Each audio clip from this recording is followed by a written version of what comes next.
Good evening, ladies and gentlemen. Welcome to episode 5 of Nerd Feed. We're back, and you know what that means, right? It means more comic book news, more reviews, more of that good stuff. And yeah, we're going to get started. So today on the agenda, we have the Marvels.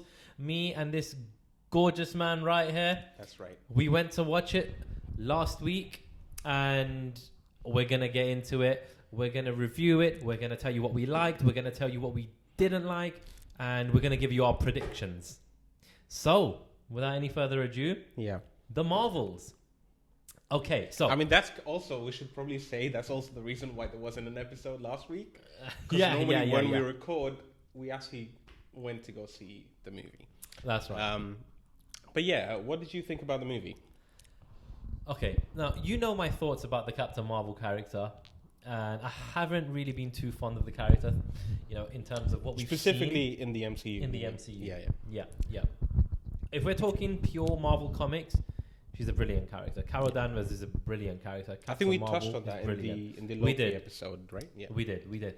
But look, I put all my biases and prejudice, if you want to use a word as strong as that, aside, and I went to watch this movie with my friend here, and I'll be honest with you, I was kind of expecting to see a really, really bad movie, and I don't think it was as bad as I expected it to be.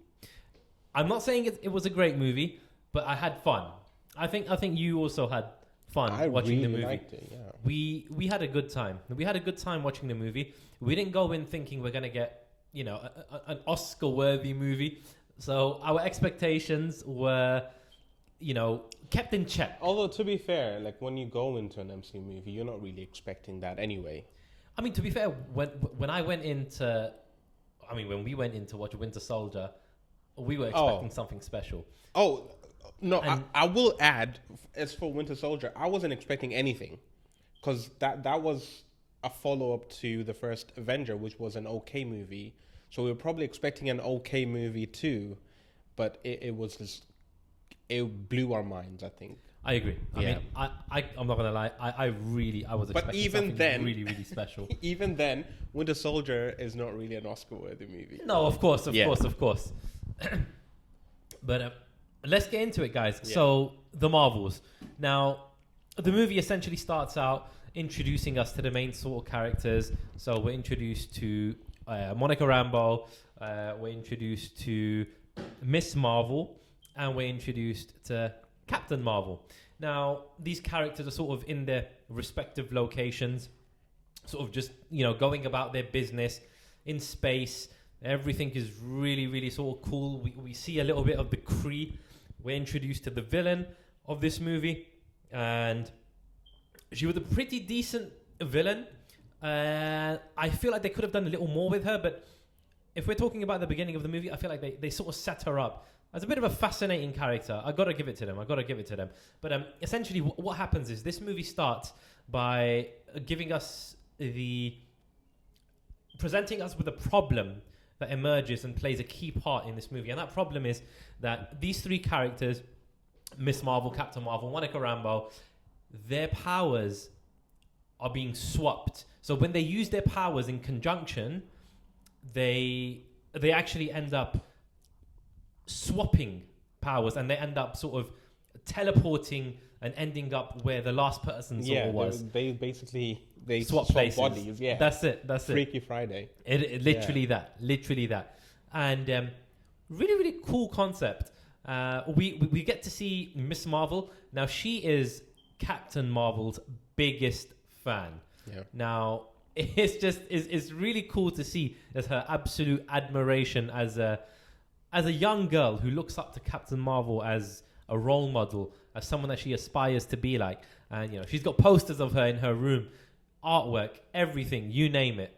She idolizes Captain Marvel. And that was fun to see. Though it didn't really appeal too much to me, it's not meant to appeal to me. You know, I'm not a little girl that's sitting there, you know, craving to be Captain Marvel. You know, my heroes are Thor, the Hulk. But nonetheless, I can't take away what that would mean to a little girl. I think that dynamic specifically, was introduced. I know. I mean, they showed that Kamala Khan is a big fan of Captain Marvel in the show. Yeah. But I think it worked really well in this movie, mainly because she looked up to Captain Marvel, and then there's Monica Rambeau, who also looked up to Carol Danvers, but now she feels like disillusioned Yes. by what Captain Marvel actually is, because she basically abandoned her, kind of, right? Absolutely. And that was a really, really key point. Yeah. We'll definitely touch on that a little more as this progresses. Yeah. Now, as the movie sort of goes on, we're introduced to the villain's rationale. Now, the main villain of this movie comes from the Kree, so she's essentially Ronan's successor, so to speak. And on the planet Hala, she kind of has what the same happens is weapon, right? Yeah, that's right. And do you sort of remember what she sort of goes by in the movie? It was her name was Darben. Darben. Yeah, that's right. Yeah. Was it I like explicitly mentioned? I think one of her cronies, mentioned. They did the name. Yeah. Yeah. They did. So she's essentially fighting for the restoration of Hala after, Captain Marvel went to Hala and defeated the Supreme Intelligence. But now, from the perspective of Darben, who was a little girl when Captain Marvel went to her planet to take out the Supreme Intelligence. No. She was old. You're right. She was. Yeah, she was. She tried to fight Captain Marvel. Yeah, you're right. And then she was sort of blown away by Captain Marvel, because she's just far too powerful. Now we see her in that flashback. Yeah. Defeating the Supreme Intelligence. But what we didn't know was the implications of her defeating the Supreme Intelligence. Because look, while the Supreme Intelligence might have been a bit of a malevolent force, at the end of the day, the Supreme Intelligence was in some way, shape or form responsible for maintaining some sort of stability. So with the absence of the Supreme Intelligence, we noticed that the sun, so Hala's sun, essentially became a massive it's catalyst. Almost dead. Yeah. It became a massive casualty in this war. So what that means is, like you said, the sun was practically dying.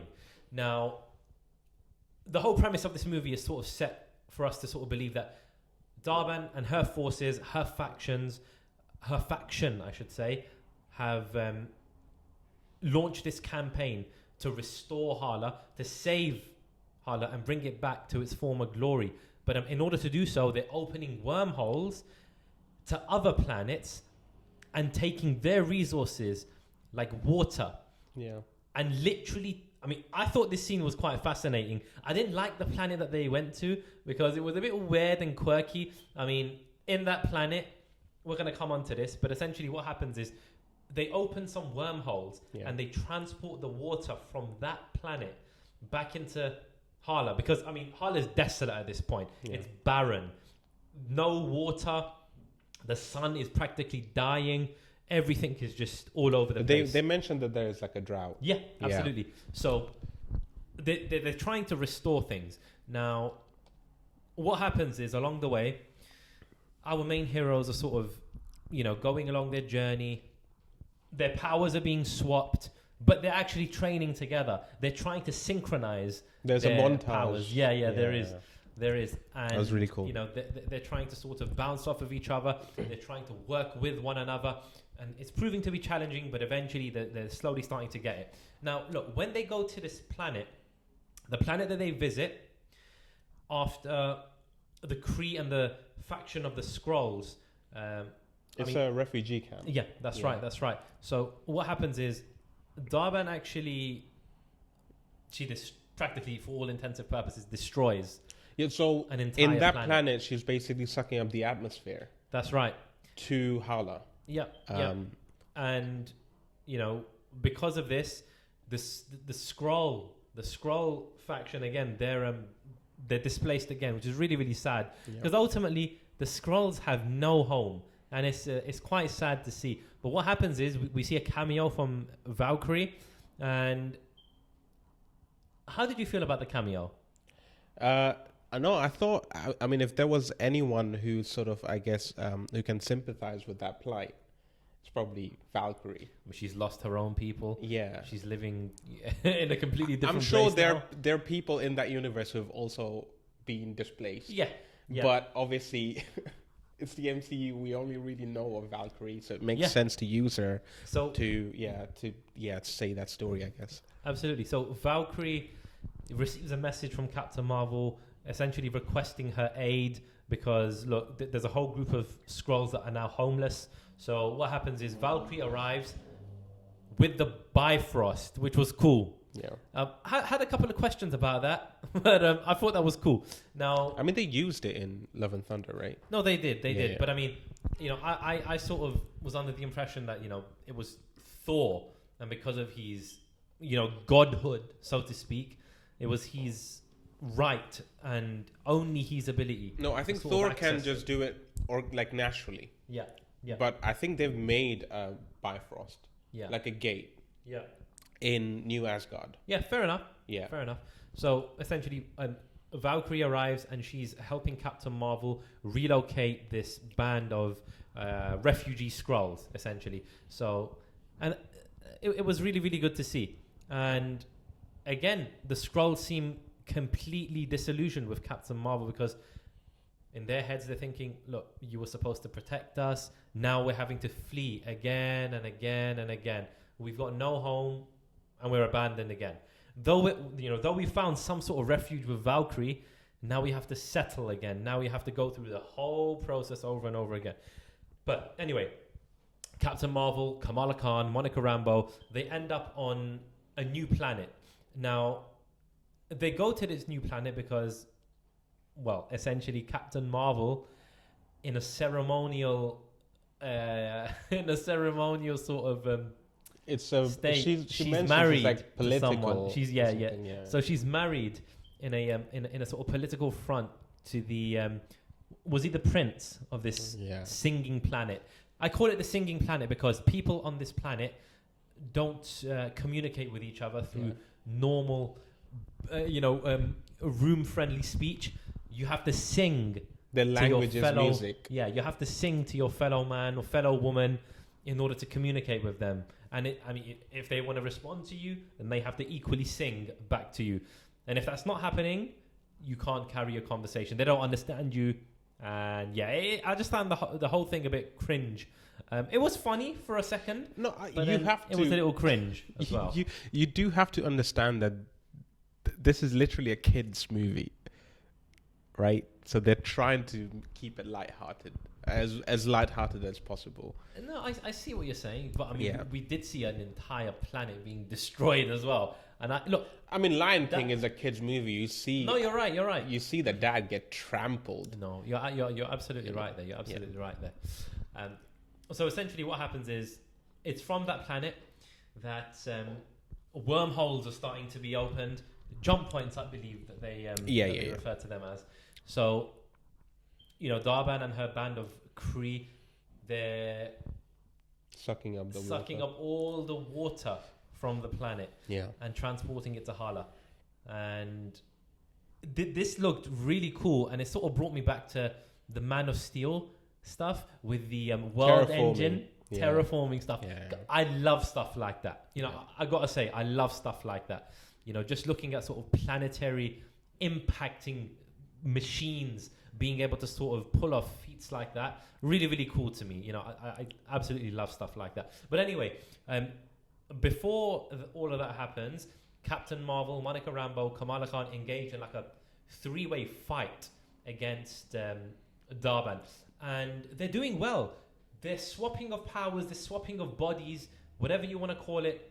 That was a really cool fight scene. Yeah, it's throwing Darban off because, in 1 second she's fighting Captain Marvel. The next second she's fighting Monica Rambeau. Then the next second she's fighting Kamala Khan. I mean, Kamala Khan wasn't really supposed to be getting involved because it was the two older, more senior ladies. But again, Kamala Khan just had to get involved. Yeah. And fun little scene.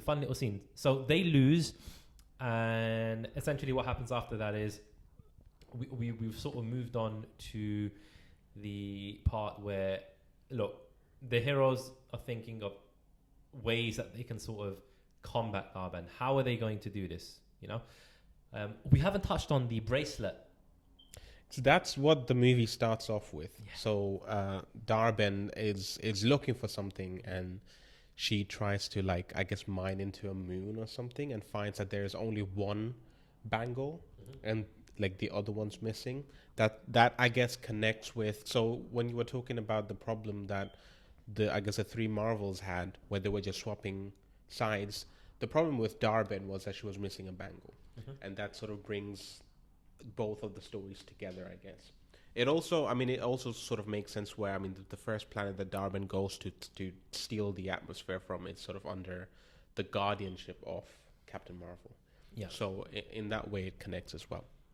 But ultimately, she's trying to find the bangles. Yeah. So that she can what do you call it? She can connect. Oh, sorry. She can open that jump point where she can suck the power of, I guess, the sun or whatever. Yeah. So essentially what happens towards the end, Darben actually does manage to get hold of Kamala Khan's bracelet as well. So now she has two. And, essentially what this means is she is surging with power. Now, unfortunately, all that power left, unchecked on a host that can't necessarily handle all of that power, it was game over for her. She died.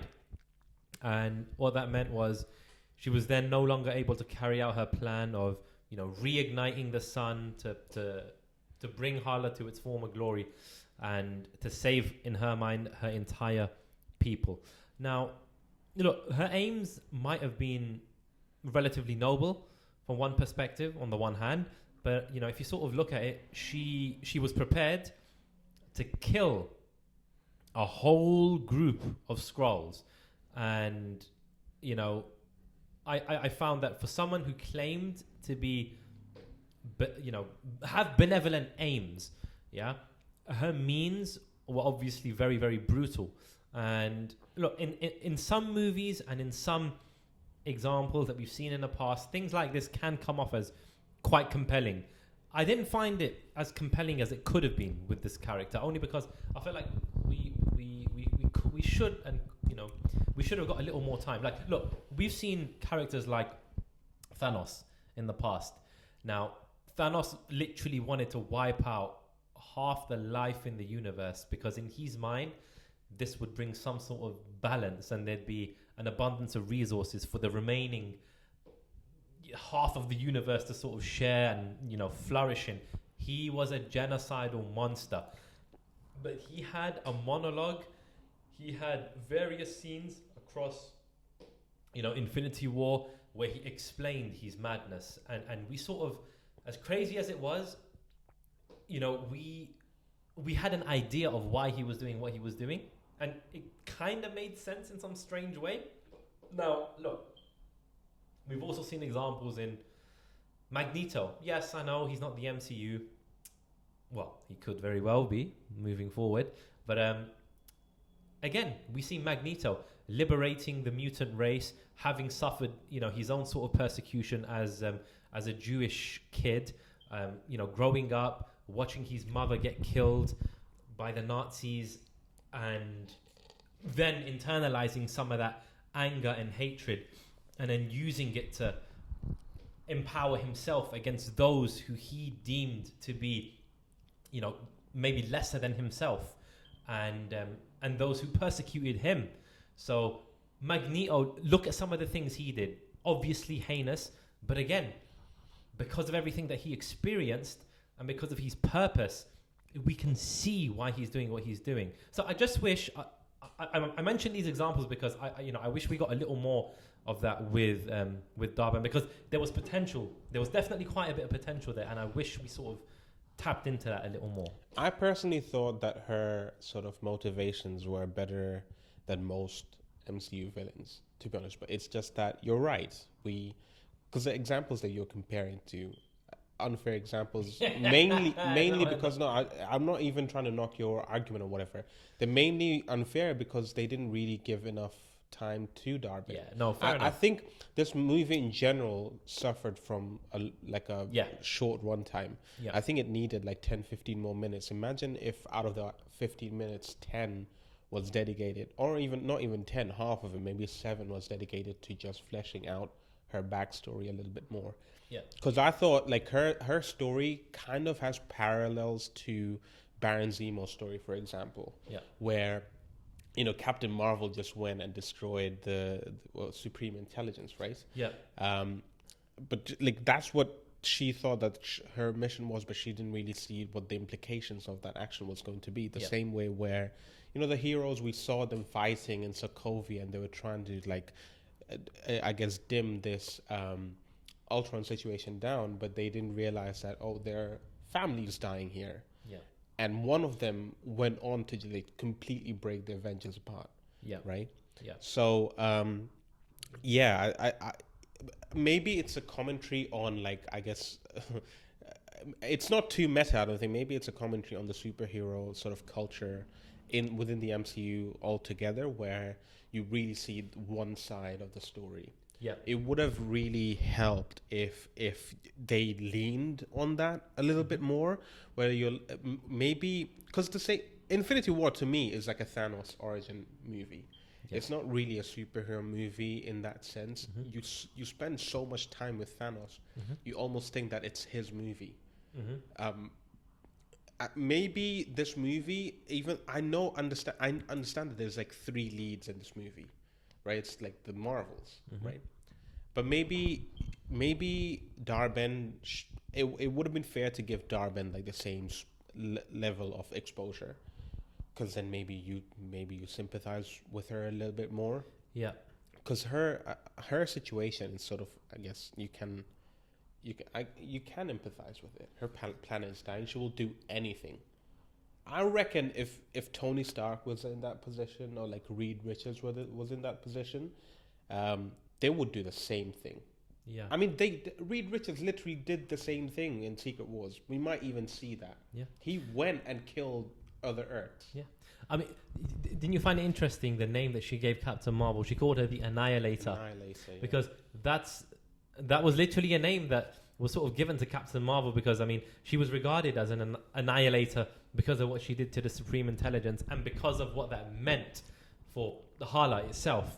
So, again, that was fascinating. Yeah. Now, towards the end of the movie, you know, while the bracelets were being wielded by Darben, at that point there was also a wormhole that was sort of ripped open. Now, that wormhole itself was something that was used to, you know, sorry, I shouldn't say used. That wormhole was something that was opened because of a massive surge of power.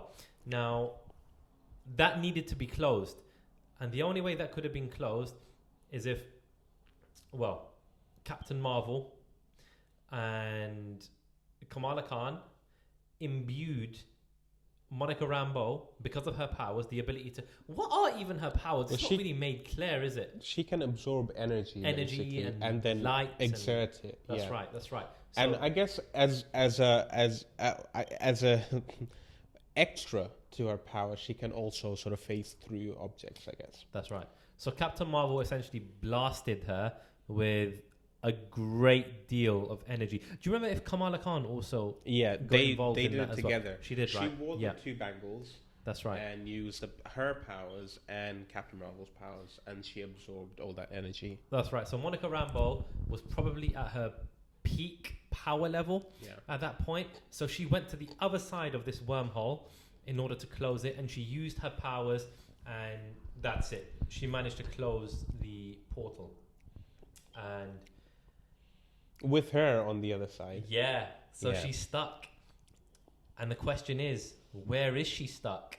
So they do mention... Do we find out where she's stuck? They do mention that it's another reality. Yes. I think we should talk about the other reality at the very end. Yeah, I agree. I think... So, okay, so this is one of my problems with the movie. Yeah. While all of this, you know, craziness is happening, and people are trying to get to safety, and there's a massive fight, and people are trying to evacuate. There's far too many people on the aircraft that Fury's on. Yes, guys, Nick Fury's in this movie. Probably should have mentioned him beforehand, but he's in this movie as well, and he's sort of in the background. He's sort of in the background, working on protecting people from the shadows, so to speak. But he's in a bit more of a bit more of an administrative function, a bit more of a senior function. I feel like Nick Fury's completely redundant here. Yeah.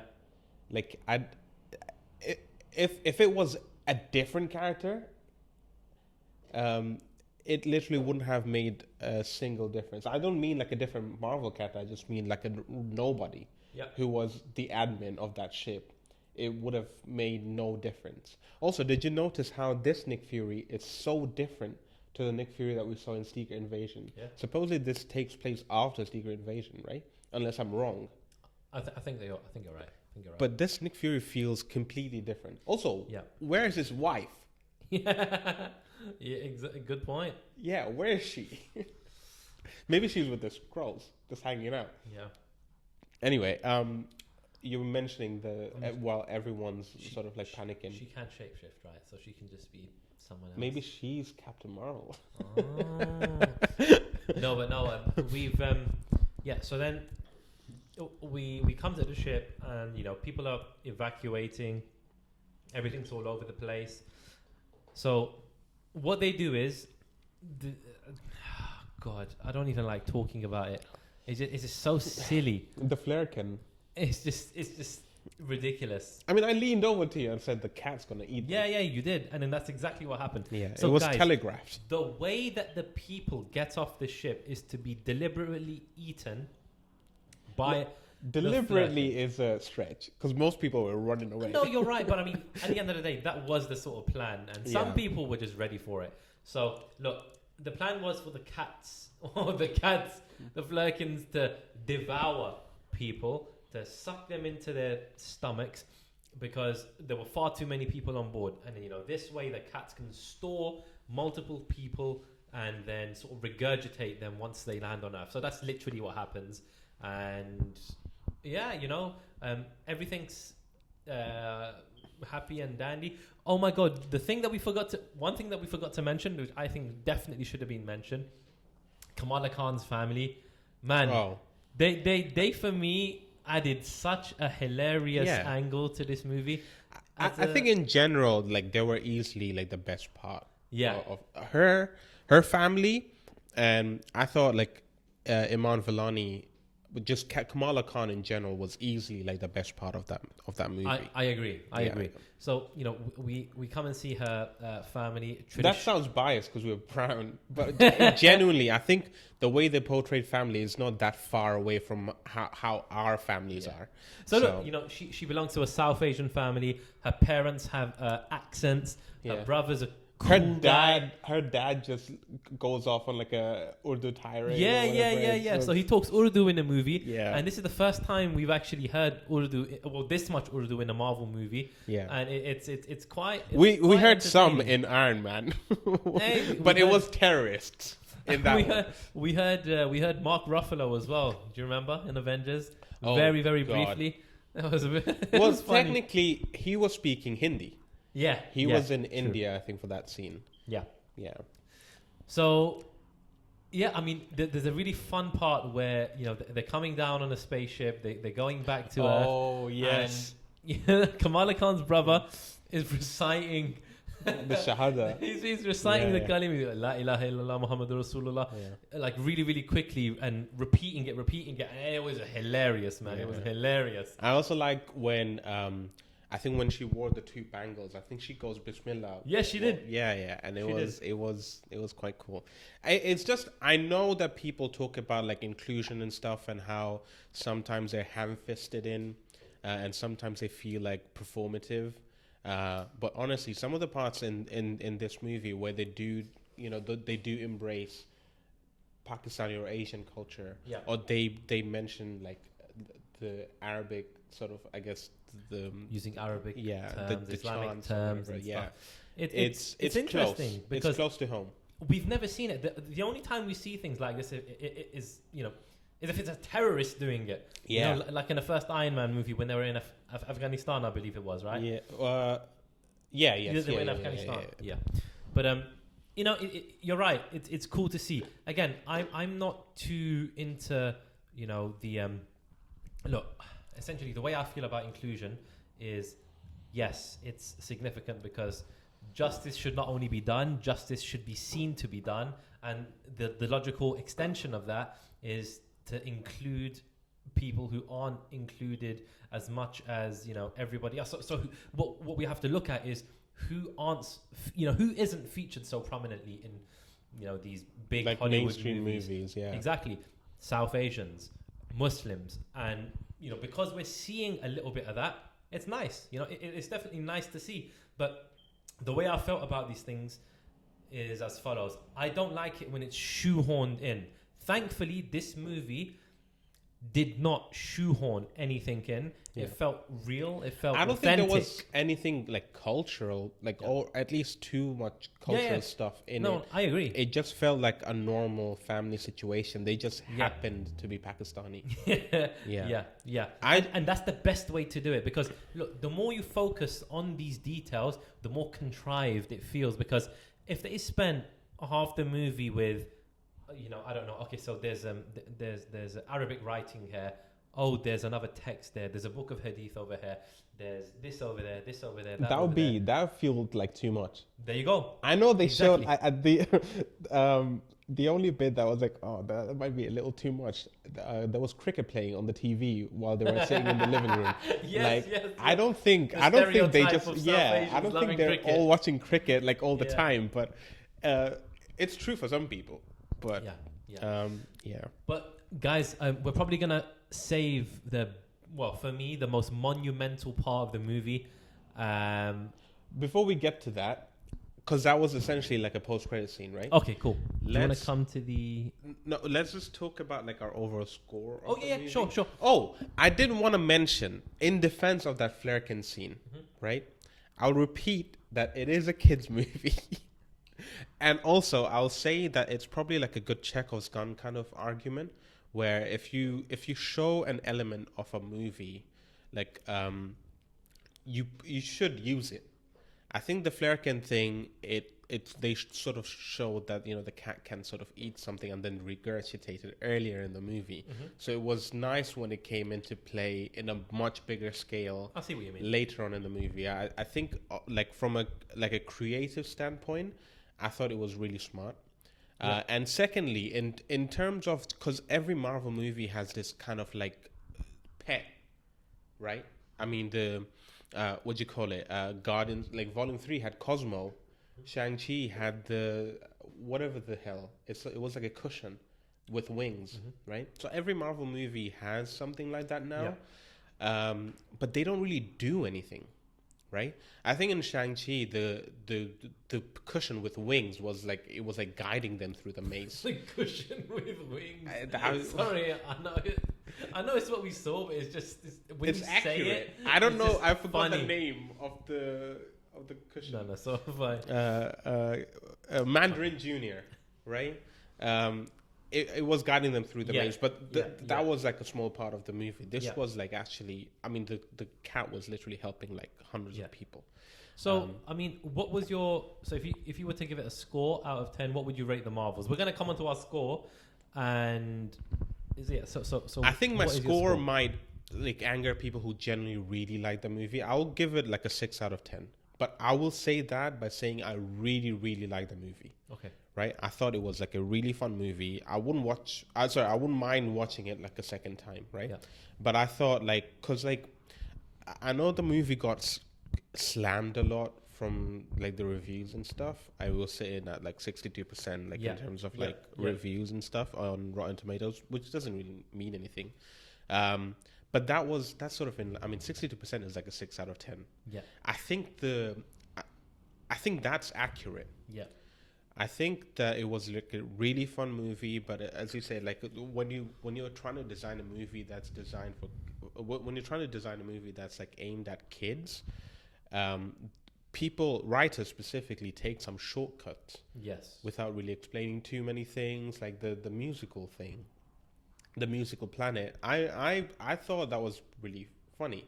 You don't really, obviously MCU movies, they need to keep things fresh. How do you keep things fresh? By just introducing a completely different way of looking at language, right? So I thought that whole bit was interesting, but obviously it's kind of stupid, right? So yeah, a lot of the stuff that they do in the movie, I mean the timing thing as well. It's a short runtime. I thought that the movie could have done with like 10, 15 minutes extra. Maybe if they contributed more of that extra time to Darben, I think they could have made the villain more compelling than it already. I shouldn't say it. She already is. But yeah, I genuinely, it is a really fun movie. But in terms of like if say something like Winter Soldier, in terms of just movies in general, is like an 8 out of 10, or something like, I don't know, like if Iron Man's like a 7 out of 10 or something like that, right? I think 6 out of 10 is probably fair for the Marvels, in my opinion. Mm-hmm. What do you think? I mean, honestly, I definitely agree with a lot of what you're saying, and for me, shocking. For me, this movie, I'd give it a 6 as well. I'd give it a 6. I thought you'd go lower. I remember I was planning to go lower because, see, in my mind, again, before I watched the movie, I already ranked it as a 3 or 4 out of 10. But I couldn't do that after coming out of the movie because it wasn't the crap fest I thought it was going to be. It just wasn't. I'm sorry. And I know, a lot of people are bashing this movie. And again, a lot of that is 100% warranted. Yeah. But it's not as bad as I thought it would be. So I will add that a lot of the criticism that I saw in the reviews, they're 100% accurate. Yeah. So look, for me, I mean, it's a 6 out of 10. Yeah. And the reason I'm not going lower is, again, purely because the hysteria around this movie, some of it is unwarranted. Yeah. Unwarranted. Now, what did I like? I liked the chemistry between our 3 main characters. Yes. Kamala Khan, Monica Rambeau, and Captain Marvel. I thought their chemistry was really cool. It made the movie watchable. I like the villain. I like Darben. However, I do wish we got a little more time. Perhaps the runtime of the movie played a massive part in that. And, if the movie had, 15 more minutes, in which case we could have got a maybe 3-minute scene where we have Darben maybe just talking to somebody. It could be anything. Just explaining her rationale in a little more detail. That would have been great. I could have done without the singing planet.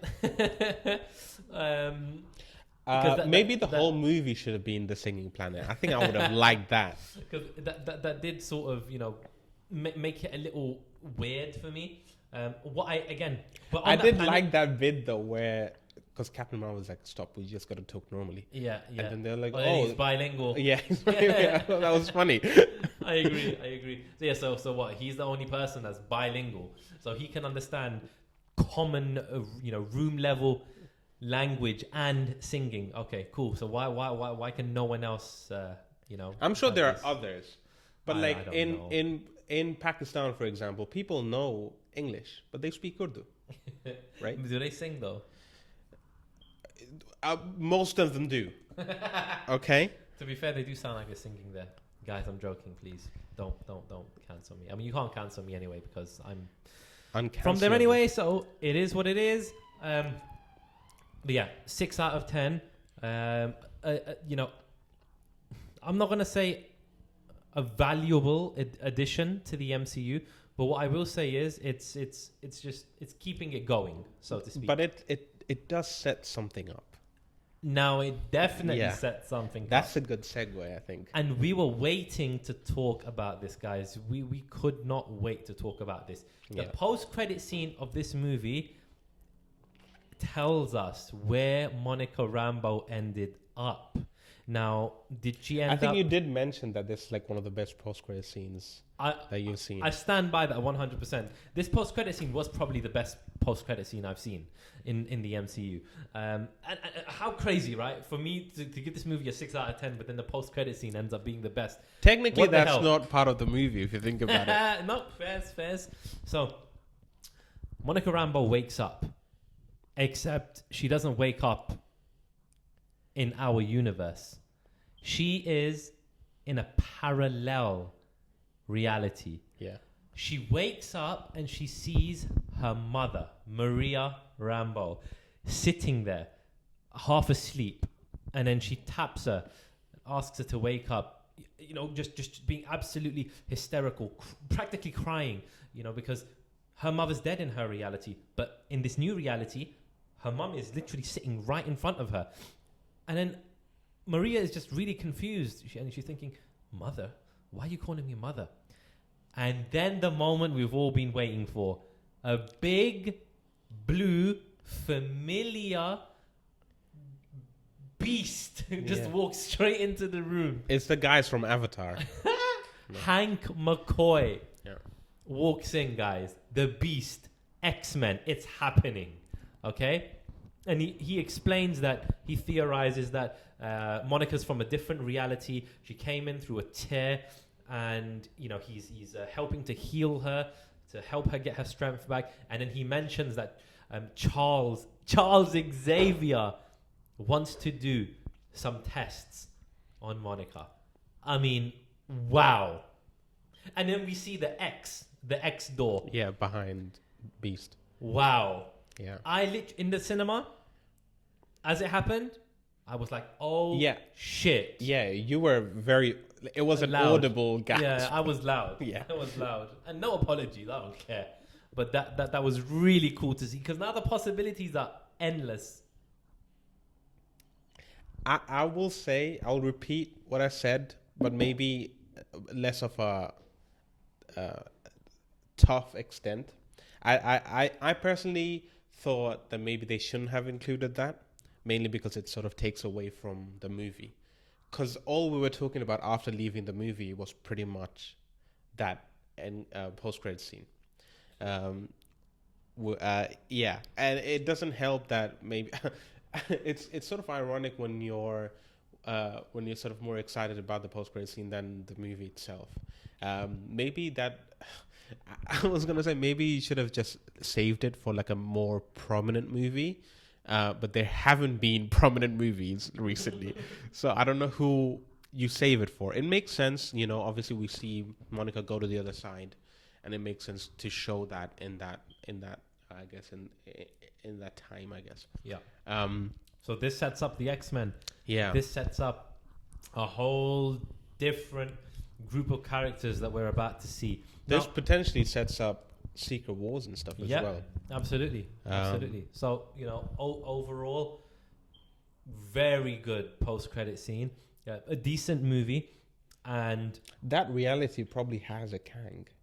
Yeah. That's potentially not played by Jonathan Majors. I mean, all I'm excited to see is Magneto. I can't wait to see him on a big screen. Hopefully we do. I mean, the Beast that we see, that's Kelsey Grammer Beast. I'm not sure if that's from the X-Men universe, but it's voiced by the same actor. The Beast is completely CGI. It's not. I mean, I know Kelsey Grammer, when he played Beast, that was he was in costume, but this is completely CGI. Potentially, if it's sort of the same Beast from the X-Men movies, it was Bryan Singer and them lot who did the 2000s X-Men, right? Potentially, we could see the same Professor X and Magneto. So Sir Ian McKellen and Sir Patrick Stewart. Yep. Xavier and Magneto. That's all I want, guys. That's all I want. And I want this to somehow segue into Doctor Doom, the Fantastic Four, and all of that good stuff. But maybe the Fantastic Four already exists in that world, and the Fantastic Four movie that we see is in that world. It's not in 616 MCU universe. Technically, universe is in MCU. As I just said, Marvel Cinematic Universe. Anyway, maybe the movie that we see is part of that universe, and we see maybe it's like more of an exploration of what, I guess, like leading on from the post-credit scene that we just saw. Yeah. But yeah, I mean, there are rumors that like the X-Men movie is set in the 60s, which might also be interesting. I don't know. But yeah, I think the post-credit scene, honestly, like after a really long time, this is probably one of the most exciting post-credit scenes that we've seen in a while. Where, because all you're thinking of is like the hypotheticals. And to your point, like you mentioned, that one of the downsides of the post-credit scene was that post-credit scene essentially replaced the movie. You know, it's the only thing that we were talking about after the movie. And you're right. But here's the thing. I feel like the state of the MCU warranted no other outcome, because everything as unfortunate, well, bar Loki, because Loki is amazing. And I haven't watched Loki yet. And it's been keeping the MCU going. But look, there have been quite a few stinkers, unfortunately. Yeah. And I feel like in order to gauge our interest again, they had to do something like that. Because now we're theorizing again. Now we're thinking, oh my God, what's going to happen next? And this was a deliberate move by them. Yeah, like they didn't do it by accident. It was desperation. I mean, it does kind of look like that. Yeah. And you're right, but I feel like there was no other way to sort of avoid it, because if you don't do that, you have to build some sort of anticipation, you know, just because of the trajectory that the MCU's been going in recently. And I personally, I just thought it was inevitable. I am inevitable. No, I really like the post-credit scene. I just wish that the movie was just as good. Mm-hmm. It was like an 8 out of 10 movie. That way, you know, the post-credit wasn't like sort of like a diamond in the rough. Yeah. But yeah, I mean, it's crazy, man. Like we used to. I remember like with every movie, we used to like speculate on what's gonna happen next and stuff. But with this one, I mean, literally the possibilities are endless, because like we're literally talking about a whole another reality. There could be different actors playing the Avengers. There could be a different. I mean, Captain America might still be in that reality. Like we could have like I should mention Steve Rogers' Captain America might still be in that reality. We could have like a Tom Cruise Iron Man in that reality. We don't really know. So it could be cool. And yeah, it's potentially tying into X-Men, potentially tying into Secret Wars as well, because essentially the whole series of that comic book is just talking about incursions, which I'm sure Monica just caused. Right? I agree. You reckon the TVA show up in that?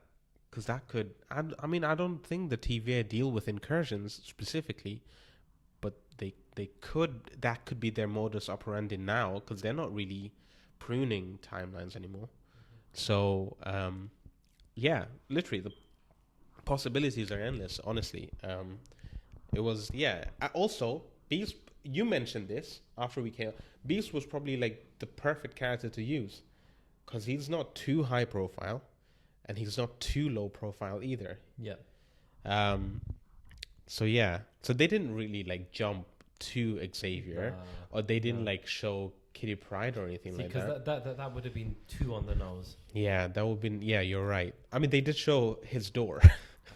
But do you think it's Cerebro behind? No, I mean, that's probably too close. It's literally a lab. I mean, it could be. You never know. A Cerebro right next to the lab. Maybe this med universe bay is different, you know? Yeah, the mansion is really tiny. We've had... Because look, technically these aren't the same X-Men that we know. Probably not. You know? but that's fascinating because who are these and what are the differences between these characters and the ones that we've been exposed to for like the past 10, 20. Look, when did that first X-Men movie come out? I think it was even before 2000, right? Yeah. 99. It was 99 or 98 or something That's like that. crazy. I mean, That's I crazy. can't check. I'm not connected to the internet. No, anyway. that's fine. But look, overall, decent movie. I'm not gonna say it was a good movie. I mean, you certainly thought it was good. Yeah. The word I'd use is decent. Not as bad as everyone's making it out to be. We need to figure out whether decent is better than good or below good. I think decent is below good. Okay. Below good. But yeah, I mean, I'd give it a 6. I think you're giving it a 6 as well. Yeah. And so your decent is 6 and my good is 6. My good would be 7. My good would be 7. All right, we need to work out like a scoring system. Yeah. Oh, we're already like 15 minutes. We've spent like 10 minutes more than we needed to spend on this. No, yeah. I mean, I think we covered pretty much all of it. Yeah, good movie. Probably not very good. Probably not just okay either. I think it was like just in the middle. Post-credit scene, obviously amazing. And yeah, we'll probably talk more about it when there's like more news coming out. Yeah. Where maybe we can talk in length about, because if there's like news about an X-Men movie, for example, they say, oh, this guy's directing it, these are the actors, then we'll get probably some sort of confirmation. Yeah. If like Charles Xavier is being played by Patrick Stewart or not. Yeah. If maybe it's James McAvoy. Yeah. Charles Xavier. I don't know, but I think that's probably a good place to leave Captain Marvel. Sorry, Captain Marvel. The Marvels. They should have gone with. I know China named it Captain Marvel 2 because they were worried that people might get confused about the naming scheme. Also, maybe they just didn't consider Monica Rambeau and Kamala Khan as people. It is China.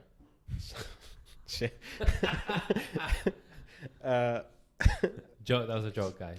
Yeah. That was maybe not. Maybe it wasn't a joke. No, let's just move on to. We're only gonna touch on one other topic. Sure. There's been other news. I'm choosing to ignore them mainly because they're not all that interesting, to be honest. There was just casting news and stuff, minor casting news. But the one important thing that came out of this week, where I don't think people will see the impact of now, but I think in the long run, it is a positive impact and it is a good impact. Dave Filoni is now Chief Creative Officer at Lucasfilms.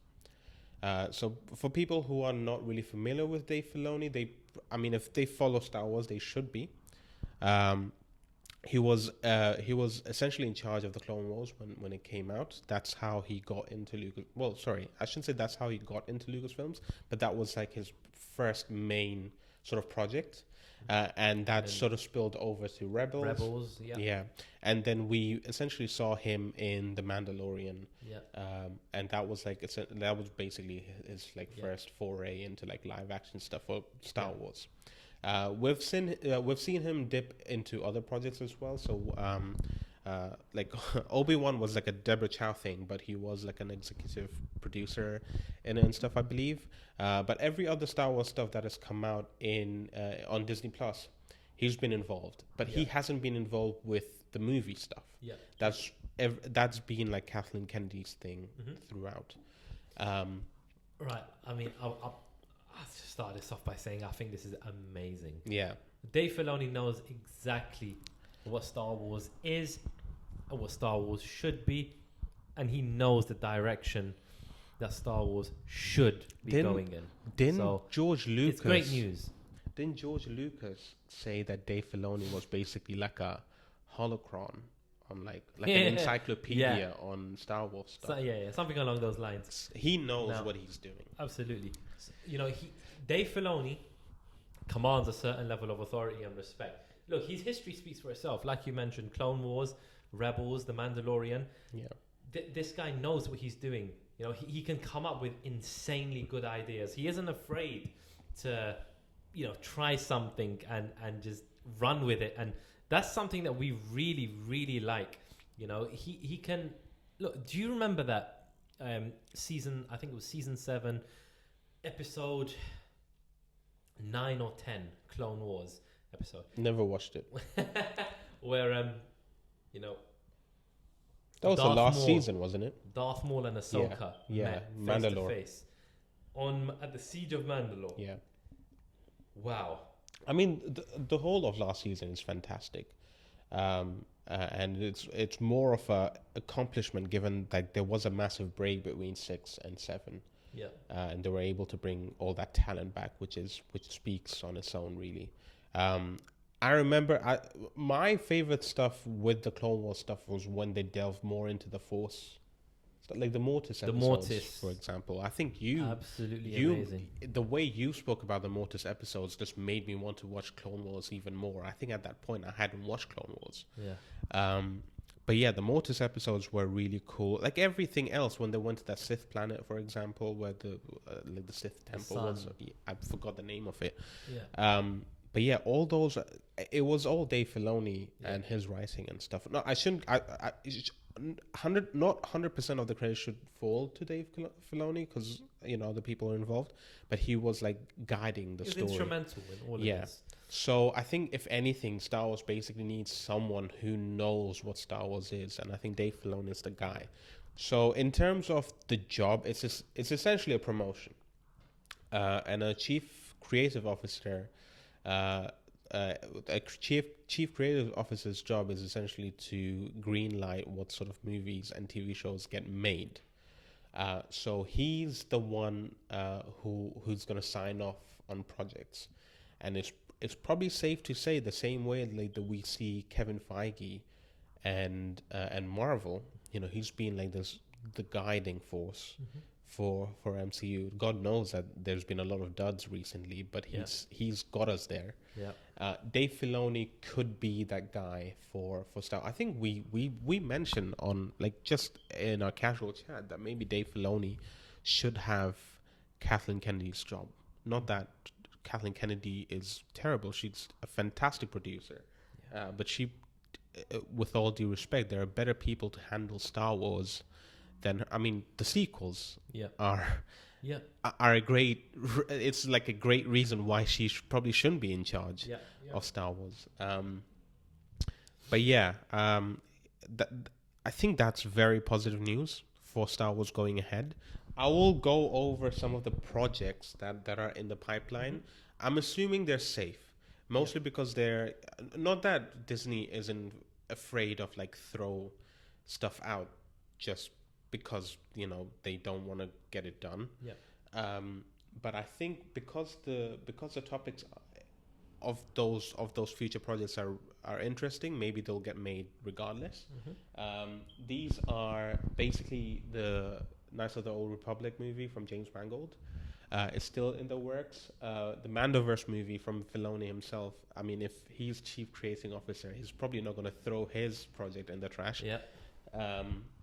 Then the Rey sequel movie, which probably still get. I mean, Daisy Ridley recently did an interview, and the movie is still in production. Yeah, I'm not interested. I'm sorry. I mean, you said that about the Marvels, but now look, it's your favorite MCU movie. Your dreams. Yeah, you might be interested because the movie is being directed by a Pakistani director, I think. Sharmeen. Guys, cancel him, please. What do you mean? I didn't say anything bad. I just said Pakistani people are awful. There are other, unconfirmed projects. Yeah. Sorry, I shouldn't say unconfirmed projects. So projects are pretty much confirmed. It's unconfirmed what they're about. Mm-hmm. Projects from Taika Waititi. Sean Levy is doing another project. He's the director for Deadpool 3, for example. Yep.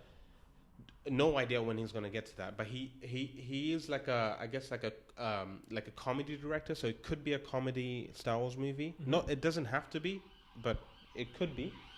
Okay.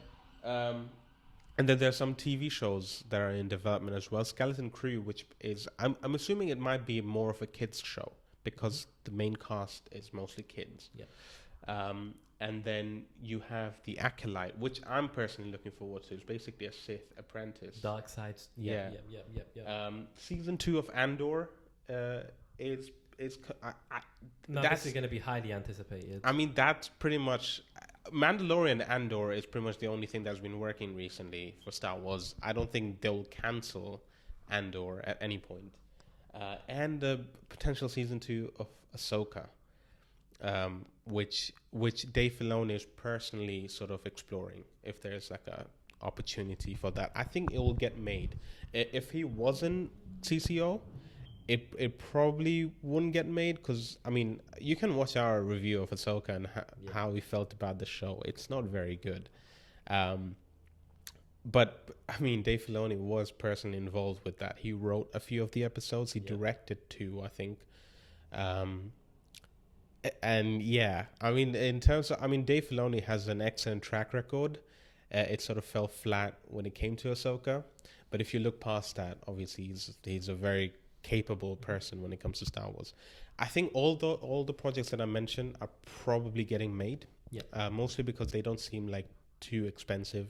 And they are far along with the production of those, except for the Taika Waititi and the Sean Levy ones. Everything else is sort of far along. But yeah, I think in terms of, because like in terms of like movies, for example, everything Star Wars related is sort of up in the air. So maybe Dave Filoni can get like something on the track.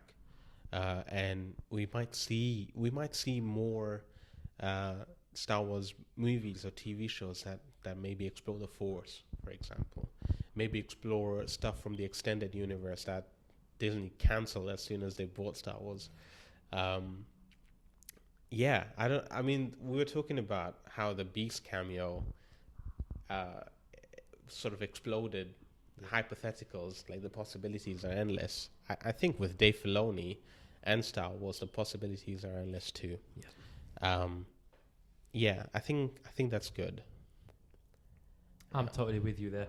Honestly, on all these properties that you've been talking about, the one that really sort of stands out to me is the Knights of the Old Republic movie.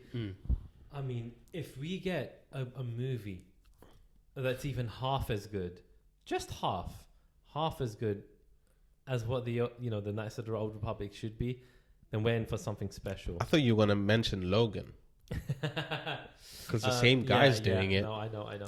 But look, the source material that you have from Knights of the Old Republic is absolutely amazing. You know, we're going to touch on more of what it means to be a Sith, more of what it means to be a Jedi, when the Sith and the Jedi were far more powerful than we've sort of seen them to be, and when their wars were a little more symbolic, when they're fighting, when their conflict was more poetic, when the stakes were bigger, when it was two polarizing forces that just went at it against each other, without a moment's hesitation.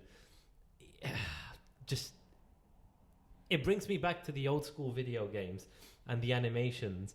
And if we can conjure some of that sentiment, I say we as if I'm making the movie. If they can conjure, if they can conjure that sentiment, if they can bring some of that magic to the big screen, I mean, we're only in for something special, and this is gonna, bring back the integrity of Star Wars. Yeah, I think one of the biggest problems of Star Wars has been that it's been too reliant on the Skywalker saga, right? It just keeps going back to that story, but there's like. There are significantly more interesting stories that haven't been explored. You just need to dip into like the extended universe stuff. Like you don't really need to bring back Han Solo for another movie. You could just do a movie on Dash Rendar and just have him be like a character. I'm pretty sure people will, if they did that, like the story right, people will want more of the new Han Solo. Absolutely.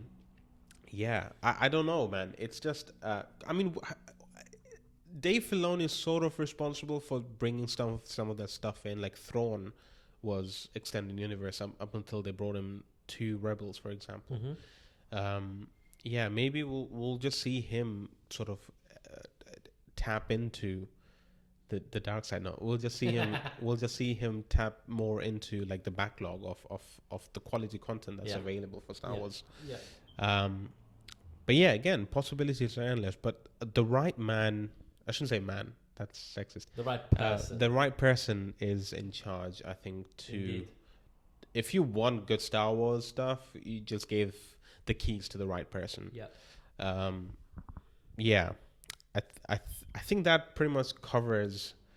You're going to fall asleep there. I am. I'm sorry. It's been a very, very long week. I understand. But what we're doing right now, guys, we love doing this.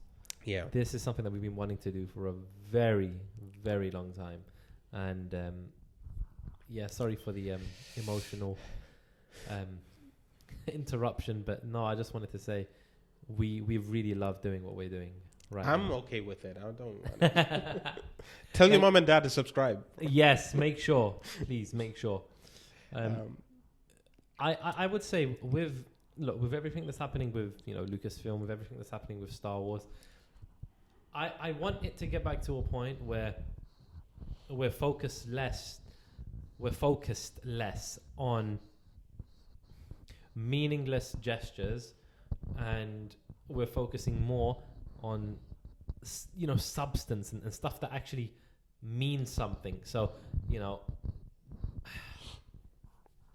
I don't want it to be contrived. I don't want it to be heartless. I want the movies and shows to have what Clone Wars had, to have a little bit of what Rebels had, to have a little bit of... I mean, I really like Tales of the Jedi. I thought that was a nice little... a nice little series. I sort of dismissed it as like a short story kind of thing. No, because it kind of was, if we're honest. But it was fascinating. The episodes are really, really good.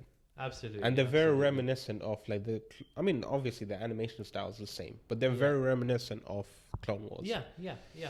So, we want to see Star Wars that we haven't seen before. So, like the Tales of the Tales of the Jedi explored, we saw a young version of Count Dooku. I'd like to potentially see maybe a little bit more of a sort of backstory with Palpatine and how he rose through the ranks. Maybe there's going to be like a Tales of the Sith.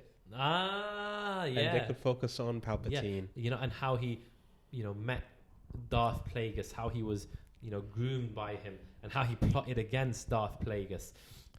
I'd love to see that. I'd love to see maybe Darth Vader's first 2 to 5 years as Vader. Did you that would ever be really cool. sort of hear or sort of like see details about Colin Trevorrow's script for episode 9? No. So,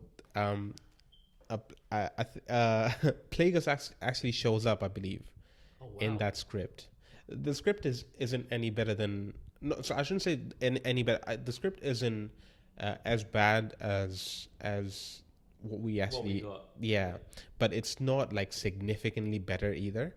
But one of the cool parts was actually like them exploring the history of the dark side and stuff, because like Kylo Ren actually goes and tries to learn from the master that taught Palpatine.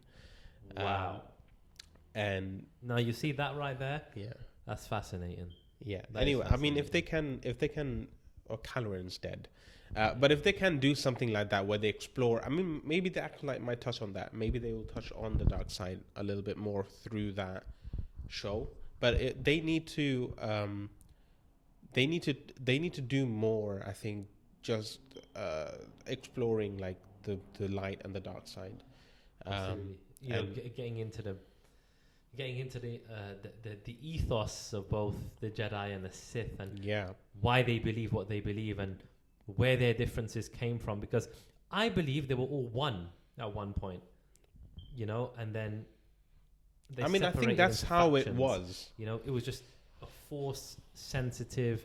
I don't really like using that force sensitive term, but let's just say they were all force users at one point. Filled up with midichlorians. Whatever. Juiced up. But just powerful in the force. And then, they sort of developed their own codes. But look, these orders, like the Order of the Sith or the Jedi Order. Order of the Phoenix. Yeah.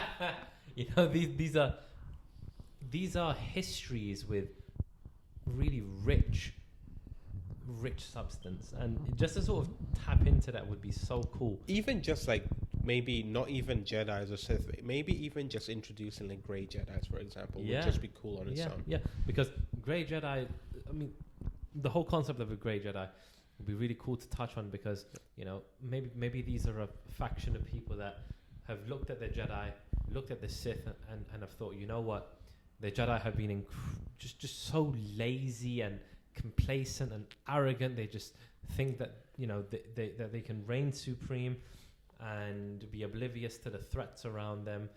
We don't want to be like them. But then they can also look at the Sith and be like, look at these malevolent forces plotting in the darkness to bring nothing but corruption to the whole galaxy.